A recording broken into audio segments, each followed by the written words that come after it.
amigos amantes da arte, sejam muito bem-vindos a esse novo projeto de podcast. Eu estou aqui com meu querido co-host, convidado, amigo, ator, professor e mais uma lista infindável de profissões que você já tomou nessa vida. A gente vai Senhor aumentando Thiago, o currículo. meu amor, eu quero que você se apresenta com esse currículo completo. Jesus amado, é muita coisa. Oi, pessoas. Meu nome é Thiago Decaux, sou ator, produtor, editor, diretor, professor de teatro, autor, um pouquinho de tudo. Roteirista também, porque ele vai me Roteirista, ajudar no roteiro também de um outro projeto que a gente não pode falar ainda, mas que logo, logo vocês vão ficar sabendo. E hoje eu trouxe o Thiago aqui por um motivo muito especial, porque ele lançou recentemente um espetáculo maravilhoso chamado Lino. E esse espetáculo eu acho que é uma das coisas que o mundo mais precisa nesse momento. Isso porque eu não consegui ver o espetáculo inteiro, porque ele esgotou em poucos minutos, todas as 4 vezes. Foram 4 apresentações? Não, foram 6. 6 apresentações. Primeiro eu lembro que esgotou muito rápido. Uhum. As outras eu não lembro direito. Algumas realmente perderam, assim, os ingressos. Perdeu o que eu falo, assim, os ingressos foram. Que quem cuidava é a minha outra amiga que cuida da parte do marketing. Uhum. Eu tava com muita coisa na cabeça, eu não ficava de olho, só ficava, gente, já arrasou. Sim. E arrasou muito, porque eu lembro que quando você falou do Lino, eu já comecei a ficar olhando em cima, e às vezes a gente tem aquela imagem de que produção independente vai ser tranquilo pegar o ingresso, vai ser muito fácil, e não foi. E a única vez que eu consegui pegar foi, infelizmente, quando precisou cancelar, depois Sim. A gente fala desse infeliz cancelamento. Porém, o que vocês divulgaram de material para realmente trazer o público, apresentar minimamente o espetáculo, eu já achei muito incrível. Eu já achei de uma sensibilidade que está faltando nas produções. Nas grandes produções, então, nem se fala, mas pelo menos nas pequenas produções que a gente teve contato também, elas andam muito superficiais, talvez para tentar seguir tendências de mercado, tendências de venda. Sim. Mas o que eu vi é uma coisa que... mensagens que o mundo precisa ouvir. Por isso que hoje eu fiz muita questão de trazer essa pessoa incrível pra gente falar do Lino. Thiago, meu querido, começa apresentando pro pessoal o que é o Lino, o que é o espetáculo, mais ou menos de onde ele nasceu. Fica à vontade. Vixe. Lá atrás, o Lino veio de um episódio de assédio que eu passei há 2 anos atrás, se não me engano, foi. E aquela necessidade de botar pra fora o que quer que seja que eu estivesse sentindo. A gente não pode gastar réu primário, aí a gente escreve, né? Pra evitar problemas e dores de cabeça. Então, o Lino, a princípio, veio como uma necessidade de gritar sobre assédio, porque a partir do que eu passei, eu fui descobrindo outras pessoas com a mesma criatura, né? Então, aquilo foi me dando... Eu lembro que eu falei com uma amiga minha no carro, depois que a gente saiu do terreiro. Depois de uma gira que eu tava no terreiro que eu fazia parte, de Umbanda, eu tinha falado sobre, então eu tava, assim, quente no assunto. E eu lembro que eu falei com ela, eu não sei o que eu posso fazer, mas escrever eu vou e eu vou transformar isso numa peça de teatro. Eu só não sabia que ia virar um monólogo. Que eu quase infarto, porque foi o meu primeiro monólogo. E tanto no palco quanto escrever, né? Foram 12 páginas que eu fui deixando sair, porque depois a gente teve que fazer um corte, que 12 páginas, 2 horas de monólogo, ninguém merece. Pelo amor de Deus, eu não ia dar conta do recado. Aí hoje tá com 55 minutos, 54. Então, o Lino é um grito de outras bocas também, sabe? Eu percebi que muita gente que passou pelo mesmo que eu não teve coragem de falar. E quando falou, ficou naquela situação de... Ah, não, você tá doido, você tá... não inventando, você tá exagerando. A pessoa é tão gente fina, elegante, sincera. Casa com a pessoa, bem. Que, nossa, escutar essas coisas é muito complicado. E a partir dessas experiências de contar para as outras pessoas, escutar coisas que não são legais de se escutar quando se pede ajuda, né? Nem que seja conversar para desabafar um pouco. Foi nascendo o Lino, foi nascendo o figurino do Lino, a Ravena, que já existia ali comigo, a minha Ravena do Thiago, e depois acabou virando a Ravena do Lino. Do Lino. Uma coisa que eu queria comentar, né, que é essa capacidade iconoclasta que vocês têm realmente de transformar a dor em arte.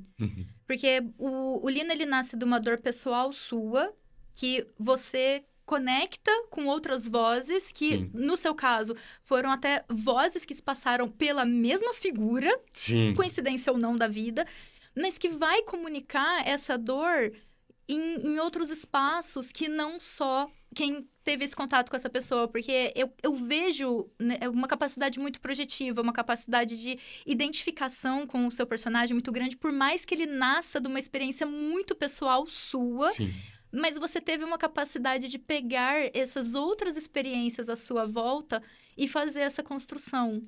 E isso é algo que, muito provavelmente, é por isso que você sai tão exausto, muito provavelmente é por isso que você quase infarta, porque além de ter todo o trabalho corporal e do teatro, da profissionalização da atuação, ainda tem um trabalho emocional muito pesado que você coloca e que eu, particularmente, consigo perceber isso só nas fotos que vocês colocam. Então, eu imagino a emoção que deve ser.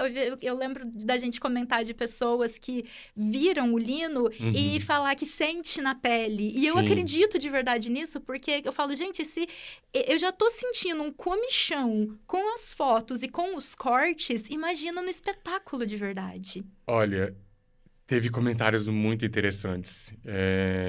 E o que traz para mim também, tanto fisicamente, bem, Ang, isso aqui são resquícios de Lino. Marcas de Lino. Tem uma corporariedade muito grande, né? Tem. A Shirley e a Manira, que foram as que eu convidei para dirigirem, né? A princípio, a Manira, que é amiga minha de anos que infelizmente perdemos em janeiro. Ela foi a primeira que foi me encorajando para tudo. E falando, não, escreve sim. Ah, quer fazer teatro? Vamos fazer peça. E quando eu resolvi ler para ela, eu chamei a Shirley também, porque a Shirley, ela já tem um trabalho com a companhia, né? A Companhia das Marias, que é a que representa o Lino, que é o Existo Porque Resisto, que é uma peça que também trabalha sobre abusos, violência sexual, mais específico para mulheres. E eu falei, não, é o casamento perfeito do trio. E hoje estamos eu e a Shirley. E sim, é bem pesado. Na última sessão, no domingo, teve 2 comentários que me deixaram assim, tipo, uou. Uma amiga minha que estava comendo pipoca ao longo do espetáculo, ela não conseguiu comer mais. E teve um rapaz que ele falou que chegou uma cena que estava dando ânsia de vômito nele. Eu entendo, porque foi chegar nesse ponto do espetáculo, usar essa corporeidade toda, foi uma preocupação muito grande da Manira e da Shirley, de ter um controle sobre o que eu posso fazer ou não, para também não me perder como personagem nem como ator. Justamente porque o texto do Lino é uma mistura muito grande entre o que eu, Thiago, vivi e o que outras pessoas foram me falando, que foi pesquisando. Tanto que depois que eu li para elas, acho que foi o quê? Uns 2 meses depois. Hoje não tem problema falar muito de spoiler do Lino, porque já tem bastante coisa no Instagram, já tiveram as apresentações. Então, o Lino é um rapaz em que foi abusado e estuprado dos 6 aos 10 anos pelo próprio padrinho. Lembrando que não é padrinho de família de sangue, era de consideração. E como uma técnica não é técnica do Lino, lógico, é um mecanismo de defesa. A partir dos 10, 11 anos, ele começou a esquecer daquilo. E ele viveu tranquilamente, apesar de, ao longo da vida, surgir gatilhos e acontecer o estupro na delegacia, que voltou toda a memória que ele tinha excluído não, né? Guardado ali, Guardado. como a Renata disse, que a Renata é a psicóloga que acompanhou a gente no processo. E dali pra frente é ele contando como que ele chegou onde ele tá hoje. Então, depois que eu li para as meninas a primeira vez, passou-se 1 mês, 2 meses, eu rolando no Instagram, né, apareceu uma notícia de um cara que abusava do afilhado, mais ou menos na mesma idade, e ele registrava tudo. Tudo. Vídeo, foto, assim como o padrinho do Lino. E ele chegou a um ponto que ele resolveu se matar, só que não antes de deixar tudo em um pendrive e pedir desculpas, entre aspas. Porque não foi um pedido de desculpa assim como o Lino, assim como aconteceu comigo. Foi um... Como é que eu posso falar? Fiz isso, estou contando para todos vocês, vocês que me julguem. Só que, nesse caso que você está trazendo, vocês que me julguem depois que eu já parti para um outro plano. Depois que eu já fiz a merda, depois que eu não tenho mais como sofrer as consequências, entendeu? Esse é o caso do Lino. Isso. Porque eu levei o que aconteceu comigo pro palco. Então, tem um pedaço ali do que eu recebi no texto. Meu Deus, fica até... É impactante e eu acho que é ainda mais impactante quando a gente pensa que esses casos não são casos isolados. Que isso... E quantos Linos não estão espalhados pelo Brasil e pelo mundo e que não tem condição de transformar essa dor em voz, de alguma forma. Sim. E elaborar isso, né? Não só num palco, mas de qualquer outra forma, né? Quantos Linos estão, às vezes, perdidos à mercê de seus predadores. E, às vezes, ele está gritando muito, mas quem está em volta não está conseguindo captar, não está conseguindo ouvir. É complicado, porque, às vezes, não é um grito, assim... totalmente silencioso. Tem uma técnica de teatro também que a gente usa muito, que é o grito silencioso, que a gente tá gritando, mas não sai barulho algum. São pequenas alterações na vida da pessoa. Uma criança que deixa de brincar. Uma mulher que deixa de usar a roupa que gostava, tá usando uma completamente diferente. Gostava de cabelo de um jeito, tá usando o maior para tampar os seios, por exemplo. E são coisas que para os outros passa batido. E, ao mesmo tempo, a pessoa fica... é fase. Mudou por algum motivo, não sei o que é. Mas você vê que a pessoa já não é mais a mesma pessoa. Parece que tem um brilho que se apaga. Pô! Não tem? Eu sei porque tem uma pessoa relativamente próxima de mim que eu sinto que o brilho dela tá apagado. Só que eu não tenho intimidade suficiente para chegar e falar... Amiga, o que tá acontecendo? Só vai. Você quer ajuda, entendeu? E às vezes dá aquele receio, porque... E as pessoas ficam com receios mesmo, Sim, né? ficam. O Lino, talvez, eu não sei, eu quero acreditar que o Lino talvez venha como uma porta de entrada para esse assunto ser abordado. Sim, o primeiro ensaio que... Até quando eu escrevi o projeto, o texto e o projeto, porque nós fomos aprovados pelo PNAB, né? Na lei de incentivo aqui de Ribeirão Preto. O que é o PNAB? É uma lei de incentivo. Ok. Né? Que tem os editais. Guardado as devidas proporções, tipo a Lei Rouanet. Mas municipal. É diferente. Tá, ok. Que a Lei Rouanet já exige um patrocínio, né? Tá. A PNAB já é entregue a gente um valor. Legal. E com aquele valor a gente desenvolve o nosso projeto. Legal, muito bom. E o Lino, graças a Deus, graças aos orixás, as entidades todas que acompanham, foi aprovado e consegui dar vida ao texto meu. Eu já tinha como objetivo ali alcançar 3 pessoas. 3 tipos de pessoas públicos. Acima de todas as pessoas, a vítima. As vítimas, tanto homem quanto mulheres. para entender que converse, pede ajuda. É bom conversar, sabe? Não tá sozinho. Tem canais de ajuda, seja os Disque Denúncia, psicólogo, amigo, que seja até uma pessoa desconhecida que tá próxima ali e que tá vendo a tua dor. É a primeira. A segunda são as pessoas que estão próximas de alguma forma, pessoas que identificam a dor de alguma forma, a falta do brilho na pessoa e falar, você tá bem? Quer conversar sobre qualquer coisa? Por mais que você já sabe o que seja e não tá querendo falar, você quer conversar? Qualquer coisa. Começa com conversa de elevador, que o trem vai. Então, essas pessoas e os filhos da puta dos predadores e também, em menor número, acredito eu, predadoras, para falar que existem, né?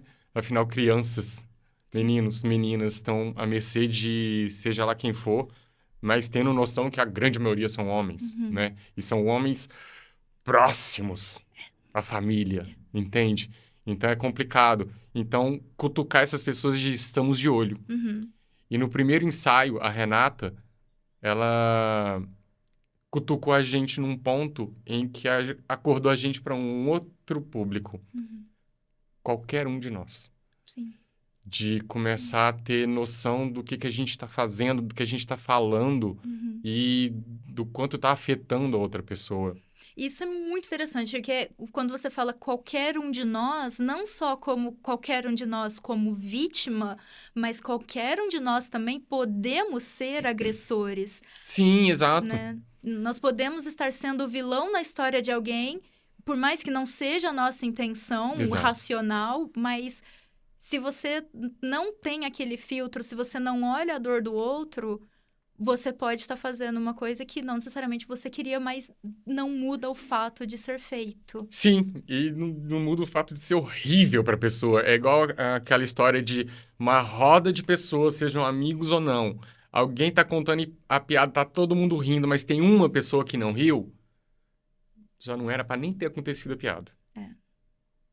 Isso faz muito sentido. E isso é muito importante porque eu acho que, como seres humanos, a gente tem uma necessidade da validação social, a gente tem uma necessidade da validação do grupo, que a gente se submete a pequenas violências, a gente omite, a gente é conivente com pequenas e grandes violências em nome de como isso vai afetar a minha imagem perante o grupo. Sim. Né? Perante a sociedade, perante o meu trabalho, perante os meus pares, perante os meus colegas. A gente vai acostumando com isso, né? A sociedade vai impondo que a gente tem que, de certa forma, diminuir para se encaixar, que a gente vai esquecendo o quanto a gente é importante para a gente e para quem está observando.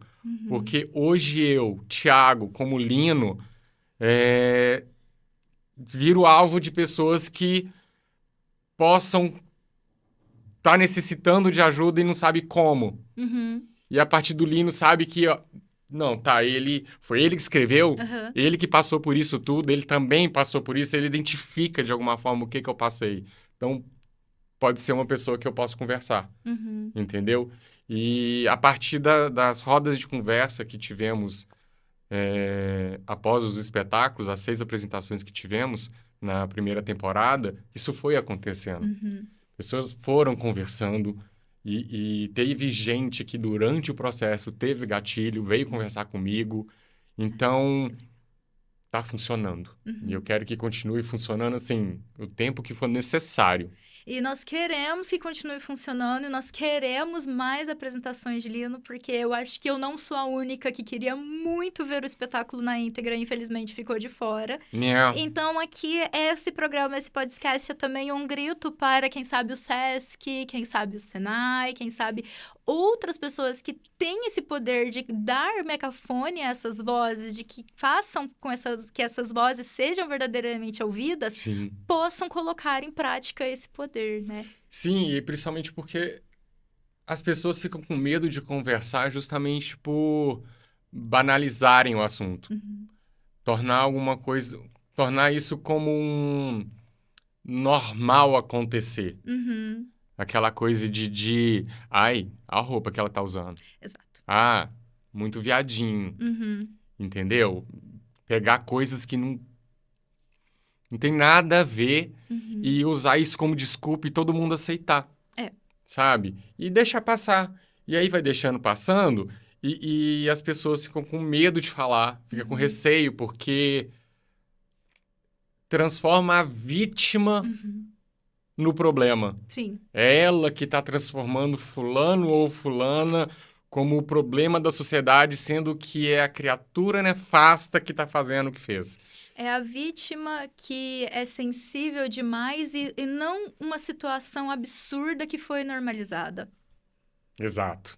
Uhum. E isso vai gerando, tipo, no meu caso, por exemplo, foi uma pessoa do teatro que era considerado colega de trabalho, fez o que fez, e à medida que eu ia conversando com as pessoas, eu ia escutando essas coisas de, ah, não, mas ele é muito gente boa, ele não é assim, ele não é assado, que não sei o quê, que não sei o que lá.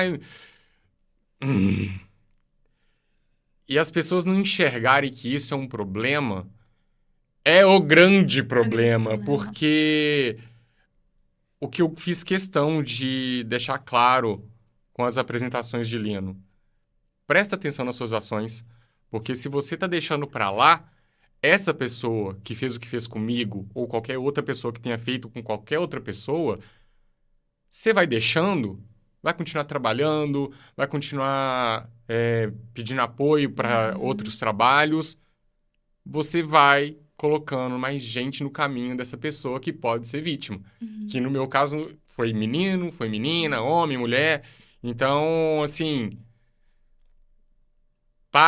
presta atenção com quem você trabalha, presta atenção com quem você chama para trabalhar. Observe, Uhum. tem alguém incomodado, não é à toa, Uhum. entendeu? E já era uma pessoa que eu nunca dei bola, nunca fui próximo, eu já percebia que tinha umas piadinhas, aquelas piadoca infernal, que quando virava pra mim, eu falei, nem começa, Uhum. nem vem. Nem Não vem que eu foi não uma dou ideia. pessoa que você deu nenhum tipo de liberdade. Não, É alguém que invadiu o seu espaço porque se aproveitando uma cena de ensaio.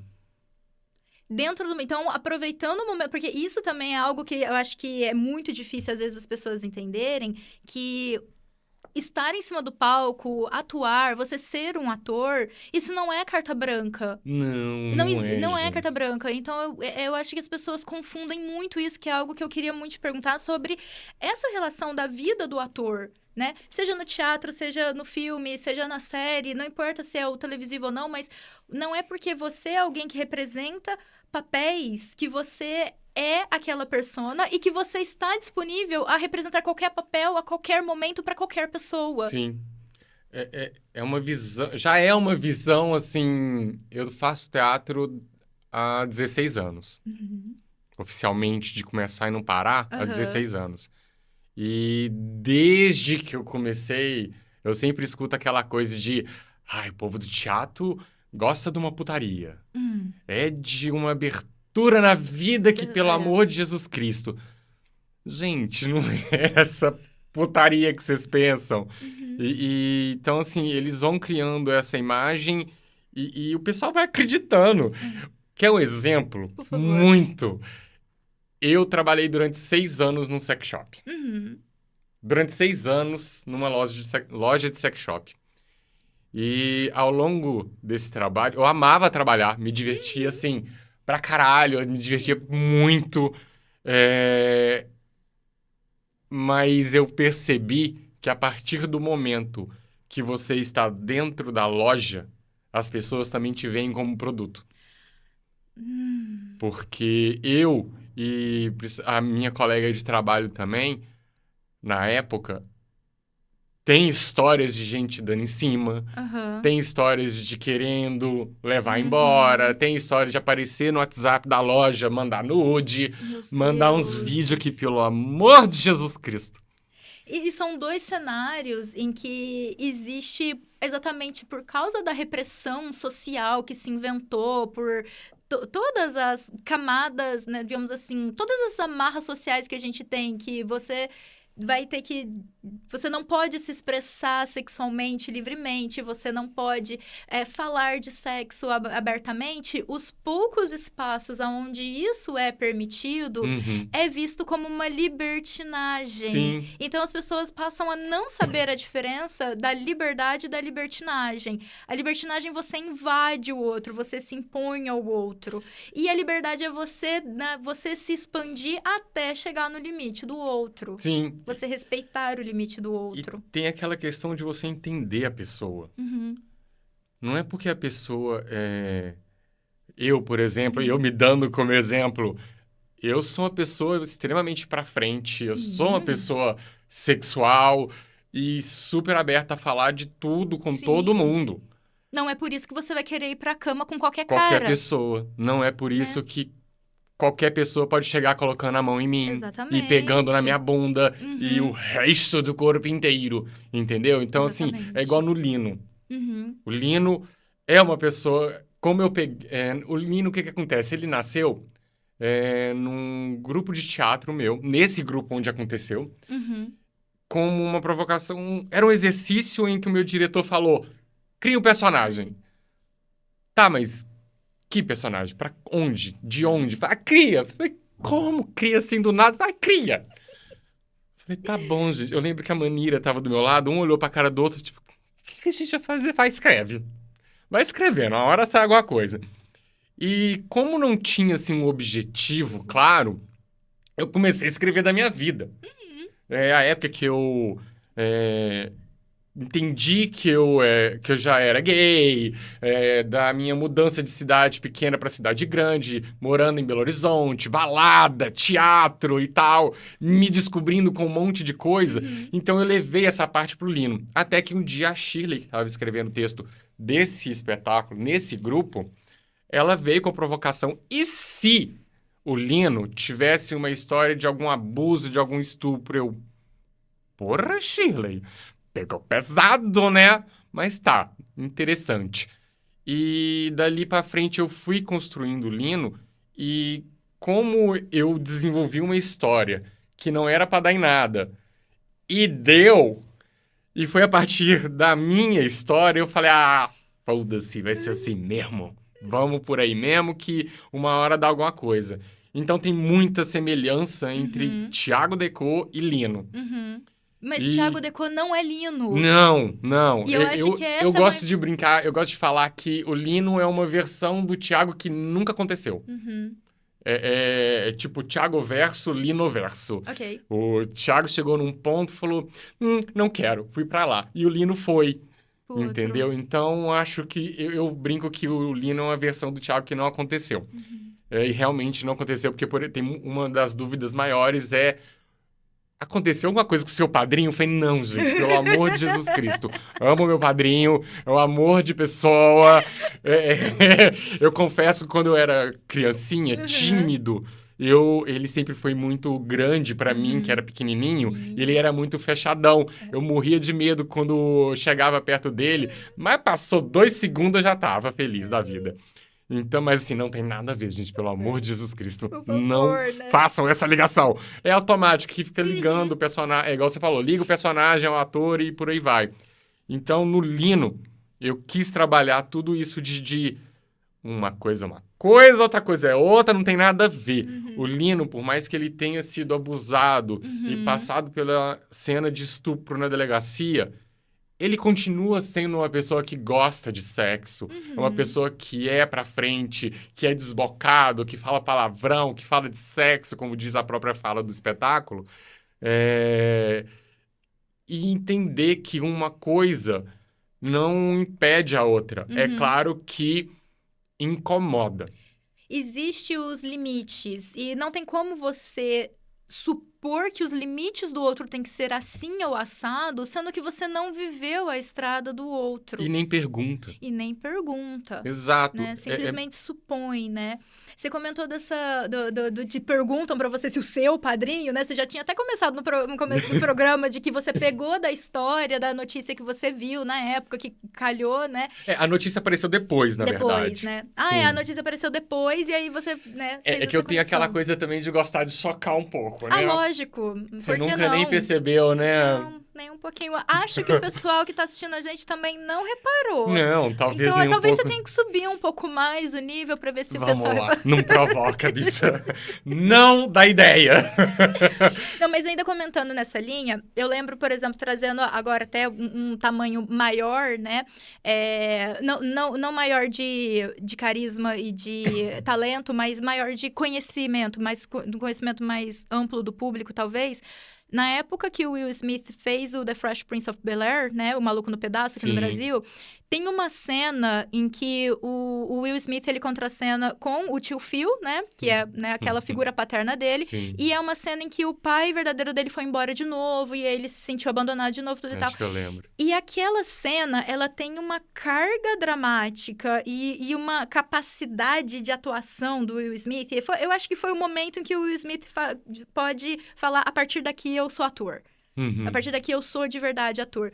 E ele fala que foi muito o Andrew Avery, né? Que era o ator do tio Phil, né? Ixi, aí você já pegou pesado.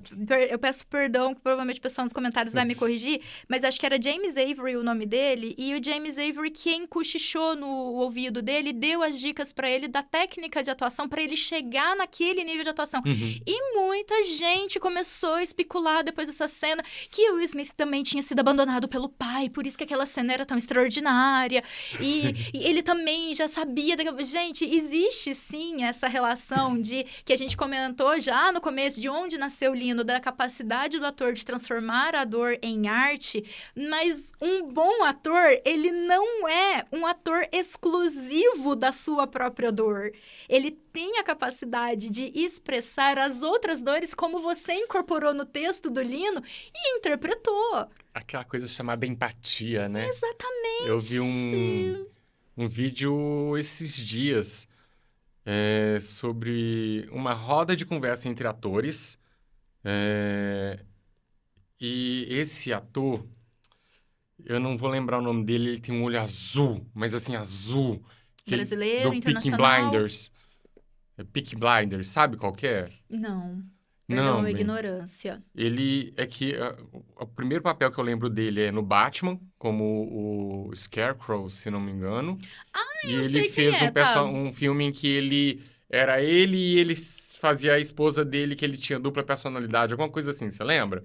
Esse filme não, mas o ator você Espantólio lembrou. do Batman, eu lembro quem é. Ai, vai ter nome dele no comentário, vai ter foto dele em algum Corrija, gente, lugar. por favor, aproveita e engaja, tá É que eu bom? sou- Agradecida. Eu tenho memória de peixe, gente, eu não lembro o nome. Não, e o pior é que o Thiago tem memória de peixe beta, não é nem assim, Nossa, do peixinho não. dourado que tem 15 minutos de memória. Me dá um texto pra decorar, não me dá nome. Meu Jesus... Ali, ó! Ele, Muito como é que ele chama? Isso, Cillian Murphy, aí. Cillian Murphy. Cillian Murphy. Olha o olho desse homem, olha gente. desse Isso é homem, bonito pra cacete. Senhor editor, muito agradecida. A gente agradece. Demais. Sim, Exato. esse cara. Uhum. Ele tava na roda de conversa e ele falou justamente disso, de se ele não... que ele aprendeu empatia sendo ator. No estudo dele de atuação, que ele foi entender o que é empatia. Então, assim, não dá. É muito difícil separar uma coisa. Pra mim, é muito difícil você não ter um entendimento de empatia e ter a capacidade de fazer personagens. Por mais que seja vilão, você tem que entender a cabeça do vilão. Gente, eu fiz o espetáculo Despertar, que eram 7 personagens. Todos vilões. Eram, que assim... Eram 7 vilões seus que Meus. você interpretava? Sim, Minha é porque a peça gira em torno dos adolescentes. Aham. A vida sexual, as dificuldades deles, tudo, as descobertas deles. E os adultos representam a sociedade. Era a Alemanha de 1891, se não me engano. Olha, lembrei data, eu acho. Olha. Tá vendo? Quando é texto, ele lembra. Se é da vida, ele não lembra, É porque eu não. fiz esse espetáculo 2 vezes, né? Aí o primeiro era o jovenzinho, o Ernest, que era um personagem homossexual, e depois anos se passaram, não fazia mais sentido fazer um jovenzinho. Eu fiz os adultos, que representavam justamente a sociedade. Então, Que legal. os pais, os professores, e tem as personagens femininas também. Professora, mãe Uhum. e diretora também de escola. Todos vilões. Uhum. E eu tinha que entender eles de um ponto que... Jesus amado, eles não têm nada a ver comigo. Mas de alguma forma eu tinha que me identificar com eles, de alguma forma, nem que seja o jeito de falar, Uhum. pegar o meu jeito de falar, o jeito de andar, alguma coisa, pra conseguir entender a cabeça deles e afetar os outros personagens. Porque Uhum. eu não tinha relação com os outros personagens. A única relação, no máximo, que eu tinha é de ódio dos personagens. Então, com o Lino, tava muito próximo e ao mesmo tempo isso era muito perigoso É, para não confundir, sim. né? O que aconteceu com o Lino, que basicamente o norte do Lino foi: quero trabalhar Uhum. a questão de abuso, de assédio, de estupro. É um personagem homem gay. Então, basicamente falaria sobre isso, Uhum. mas sem deixar de outras pessoas se identificarem. Uhum. Tanto que eu falei com a Shirley que eu queria uma maquiagem que se tornasse mais algo não binário, Uhum. chegasse ali mais próximo, É. com batom, a maquiagem mais marcada, uma roupa mais que você olha e fala, não é uma roupa vista masculina, Masculina, nem feminina. nem feminina. Você olha, tipo, qualquer pessoa pode se identificar de Uhum. alguma forma, entendeu? Traz uma androgenia, traz Isso, essa eu amo essa dualidade. palavra, É. androgenia. Eu amo androgenia, Uhum. só que eu sempre esqueço da palavra memória de peixe. Então, o meu objetivo era chegar ali, não tanto porque a gente não teve... Como a gente tinha muita coisa para pensar e o texto me pegou de um tanto de ficar trabalhando nesse texto, voltar à história, voltar a viver aquilo, Uhum. que eu tentei chegar ao mais próximo possível. Talvez para as próximas apresentações a gente possa mergulhar melhor nessa não binariedade, nessa Aham. androgenia do Lino mais para frente. Mas o que eu, assim, para mim, Uhum. que eu como ator, Aham. autor, na verdade, É, autor, ator, é porque a gente tem que roteirista, estar separando, né, um pouquinho pra não para enlouquecer não também. enlouquecer também, Uhum. mas também para trazer uma veracidade melhor pro texto, pro personagem e transmitir pra plateia. Porque o autor, a partir do momento que escreveu o fim, acabou, não é mais Não é mais nosso. nosso. Seja o que Deus quiser. Uhum. Tanto que quando a gente percebeu que teria que fazer cortes no texto, a Shirley achou que eu teria uma dó de Uhum. cortar, que a gente foi conversando, deu pra cortar 1, 2 páginas. Quando eu cheguei em Minas, eu já saí cortando de 12 páginas e foi pra 7. Aham. Então, deu uma melhora muito, porque é muito diferente. Enquanto a gente está escrevendo, a gente vai colocando tudo que tem lá. Sim. E depois a gente vai lapidando. E no fim das contas, eu gostei muito, porque também pudemos trabalhar a questão da comunidade LGBTQIAPN+. Uhum. Entendeu? Sim. Então, não deixar isso passar e abraçar as minorias de alguma forma. Uhum. E como o Lino é um homem gay, então o foco foi maior nisso, mas de uma forma que dê para todos se identificarem. Karen. E foi gostoso porque um dia depois da penúltima, antepenúltima apresentação, um amigo que assistiu veio falando: Nossa, eu me identifiquei muito com essa questão do se assumir gay, de se Aham. entender gay, né?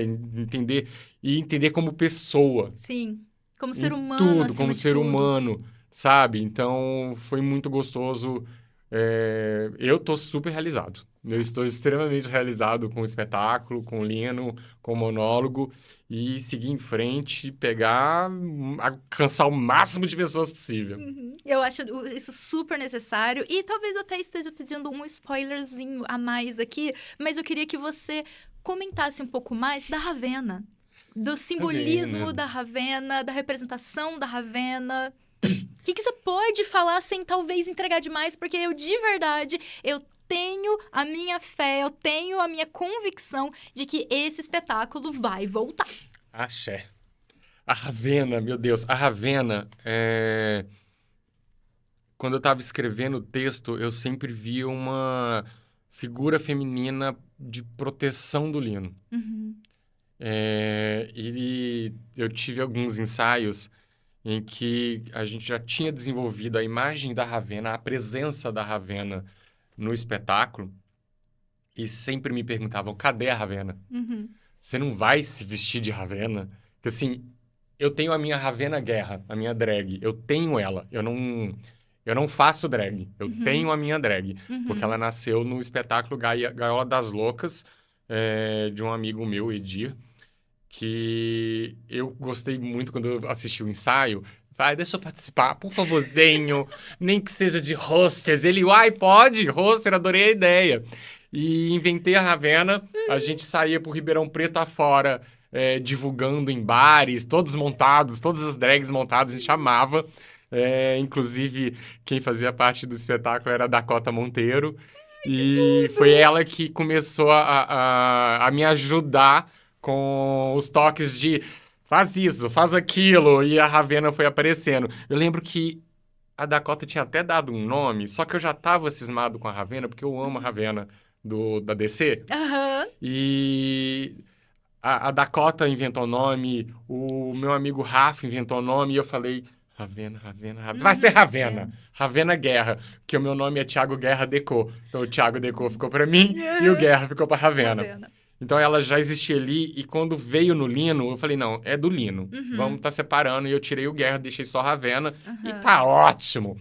E sempre me perguntavam se eu não ia vestir e tal, e como... Porque a caracterização da Ravenna do Lino e da sua Ravenna, elas são bem diferentes. Na verdade, a caracterização é basicamente a mesma, a identidade que muda e como ela nasceu e qual a função da Ravenna. A função da Ravenna ali no espetáculo foi como um porto seguro do Lino. Ok, legal. Porque a Ravenna veio, ao longo da história do Lino, como uma forma de se expressar. Tá. E a cena... Deixa eu ver se eu posso dar esse spoiler. Não posso dar esse spoiler. Ok. Tem uma tem uma cena que envolve a Ravenna. Que envolve a Ravenna. Que acontece como é que eu falo? Não é um desligamento. É quase um afastamento Lino-Ravenna, que ela se assume como... O Lino dá a ela o papel de protetora, de força, de porto seguro, de âncora do Lino. A todo momento em que o Lino tá se perdendo, a imagem da Ravenna é pro Lino uma forma de eu já fui assim. Eu tenho que voltar a ser assim de novo. Porque a Ravenna, a foto que aparece com a bandeira, é onde tem até o vídeo no Instagram, é onde o Lino está falando de um show dele como Ravenna. Então ali... Aí, ó. Essa daí, né? Essa é onde o ponto que é a primeira apresentação dele como Ravenna, do Lino como Ravenna. E então é o ápice ali de assumir a identidade de ser Lino, não só ser Ravenna. Então, entender que Lino e Ravenna estão aqui, grudados, é um fazendo parte do outro. Só que acontece uma coisa que a Ravenna, o Lino não se permite mais ser Ravenna. Então, virou um objetivo de vida do Lino alcançar aquela força novamente. Resgatar aquela força que... Sim. E aí vem a Ravenna. Então, nesse espetáculo do Lino, por mais que peçam para que eu volte como Ravenna, eu não vou voltar. Porque não faz sentido. Aí você tem que assistir para entender o que eu estou falando. E eu vou aproveitar esse engate exatamente para chamar você, porque agora eu queria entender as partes burocráticas da vida de ator, do viver de arte no Brasil, que a gente sabe que, infelizmente, não é fácil, né? Você comentou que você teve essa boa sorte de conseguir esse patrocínio, de conseguir participar desse programa do PNAC, né? PNAB. Da Aldir Blanc. Aldir Blanc. Então, e isso foi uma porta de entrada para fazer o espetáculo se concretizar, Sim. né? Mas a gente sabe que 6 apresentações foi pouca. A gente quer uma temporada completa. E aí, eu queria te perguntar assim, quais são os próximos passos pro Lino e como que a gente, como audiência, a gente, como público, pode ajudar? Menina, é assim, tudo possível. Nós tivemos a graça de passar no PNAB, porque por mais que também exija, igual você falou, de sorte, tem muito trabalho por trás. Sim, sabe? com certeza. Né? São No budismo... dias e dias escrevendo um projeto Sim. de você tentar tirar da sua cabeça, colocar no papel, nem existe papel, mas é no computador. No papel simbólico A da gente tela. entregando a idade. De colocar, de passar pro computador o que a gente quer para uma pessoa que nem sabe que a gente existe. Uhum. Que nem sabe o que a gente passou e ter que, tipo, convencer eles que nós somos bons, que o espetáculo é legal, vale a pena, Ele vale a pena. investir. Ele tem muito a agregar Sim. à sociedade, às pessoas, às identificações, às Sim, representações. exato. O espetáculo tem muito a oferecer à sociedade. É aquela ideia do capitalismo que tudo tem que ser produto, tudo tem que gerar lucro. Não, isso não é real. E isso destrói as almas, isso destrói a nossa capacidade Sim, criativa. apesar É por de isso ter que o mundo tá formas. ficando sem graça. Sim. Apesar de ter formas, né, da gente transformar o espetáculo em produto que lucre Ok. para empresas e coisa do tipo, dá para fazer isso. E também dá para socorrer que eu falo assim. Exatamente. Ajuda a gente, gente. Que, por exemplo, vai de cada projeto. Uhum. As pessoas assistirem, irem atrás da gente e falar, quero saber mais sobre o projeto. Sim. A gente envia o que tiver que enviar, a gente conversa o que tiver que conversar. Por exemplo, o Lino. Como a gente teve a Renata acompanhando a gente do início ao fim ali. Porque, assim, quando eu escrevi o projeto, a minha grande preocupação eu quase surtei Uhum. com tudo que aconteceu comigo. Certo.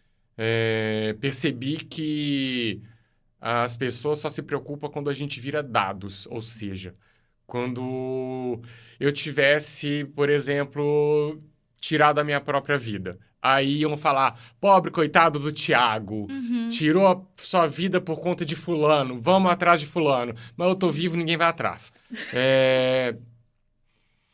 Enfim, aí, então assim, a minha preocupação era, será que eu vou surtar com o Lino? Será que vai me dar algum outro tipo de gatilho? Uhum. Será que aconteceu alguma coisa na minha infância que eu não lembro e o Lino vai me dar gatilho?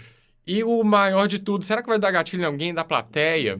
Uhum. Entendeu? Alguém da equipe? Precisamos de uma psicóloga para acompanhar. E então chamamos a Renata e ela foi trabalhando, ela veio conversando comigo várias vezes para entender quem é o Thiago, quem é o Lino, onde que os dois se enquadram, onde que os dois se separam, e justamente para, por exemplo, do nada no meio do espetáculo sair alguém, porque deu gatilho, e a Renata estava ali sempre nas apresentações. Se ela percebesse, deixa eu ver o que aconteceu. Então, eu tô falando disso porque o Lino, assim como vários outros trabalhos, outros grupos, outros espetáculos, podem ter pontos ali em que pode ser trabalhado para certas empresas. Uma empresa quer, no caso do Lino, por exemplo, quer fazer um trabalho envolto à conscientização da violência sexual. Cai como uma luva, porque você vai trazer a temática de uma forma que queira ou não, ela está embalada em entretenimento. Sim. Ao mesmo tempo que ela está embalada em entretenimento, ela está trazendo pontos muito reais, muito importantes e reflexões tocando em assuntos, temáticas, vivências que você talvez não consiga tocar com uma apresentação. Muito provavelmente não vai conseguir tocar numa apresentação de PowerPoint. Exato. Então, se você Então, for falar dessas coisas num termo técnico, você não vai atingir da mesma forma que você vai atingir no espetáculo, quando até o formato do espetáculo ele existe exatamente para você se projetar no personagem X ou Y, ou você se colocar no lugar do personagem X ou Y. Que seja para chamar ele de trouxa, para falar, caralho, como eu reagiria a isso? Eu reagiria igual. Entendeu? Então, realmente, exato. então você abre uma oportunidade de diálogo de uma forma muito mais íntima. Sim, pode virar objeto de estudo, sei lá, igual às vezes uma faculdade de psicologia quer tratar sobre o assunto. Aqui já só no Lino já tem a questão da sair do armário, de identidade, a questão da própria violência sexual, do abuso, de como que o personagem, a pessoa, lida com isso. Então, assim, a Renata conversou bastante sobre isso comigo, até eu conversei com ela, e tenho a minha amiga que você conhece, que é a Carla Figueiredo, que ela também se formou em psicologia. A gente conversou muito sobre isso. Então, gera assunto. Se gera assunto, dá para levar para um monte de lugar e depende de quem se identifica também. É uma forma de chamar a gente para apresentar, e aí a gente vai atrás de editais, atrás de festivais também, de teatro, para sair viajando com o espetáculo também. Nossa. Ai, deixar a gente ia ficar aqui a tarde inteira falando não só do Lino, mas de todos os desdobramentos do Lino. Infelizmente, a gente né, precisa colocar um limite até nas nossas paixões. Tiago, eu agradeço muito pela sua presença hoje, por você compartilhar essa experiência, por você ter criado esse espetáculo. Né? O que eu puder, eu quero te auxiliar para que esse espetáculo volte aos palcos e, quem sabe, eu tenho a ambição dele sair dos palcos e ir para as telas, e não só as telas das redes sociais. Eu acho real que ele merece telas muito maiores, não só aqui no Brasil, mas em festivais por todo mundo. Porque o que eu disse, o pouco que eu vi, eu senti um tilintar na minha pele. Sim. Então, eu sei que ali tem muito mais a ser escavado. Eu sei que ali tem um diamante a ser descoberto, não só por mim, mas por muitas outras pessoas. Eu vou deixar todas as redes sociais do Tiago, da produção, os contatos que vocês podem ter para poder ter o Lino, quem sabe, né? Aí, quem tiver... Às vezes, você falou de faculdades, eu fiquei pensando aqui, falei, Semana da Psicologia, congressos de psicologia, seria um ambiente muito furar fértil. A bolha também, não ficar só na questão artística. Às vezes dá para tragar. Uma moça da plateia de uma das apresentações virou para mim, ela é policial, perguntou para mim até onde que você quer chegar com o Lino. Eu falei, o céu é o limite, se chegar lá a gente fura para chegar em outros lugares. A gente atravessa a estratosfera e vai pra Lua, Marte, pra Vênus, Lua, e vamos descobrir outras e por aí vai, outras galáxias. Muito obrigada, Tiago, meu querido. Muito obrigada a todos vocês que nos cederam esse tempo para ouvir a nossa conversa. A gente continua essa conversa aqui nos comentários e... quando a gente tiver outras oportunidades, a gente volta para mostrar mais coisas de literatura, cultura e sociedade aqui no nosso Brasilzão. Beijo, gente. Obrigada pela atenção. Tchau, tchau. Beijo, pessoas. Tchau, tchau.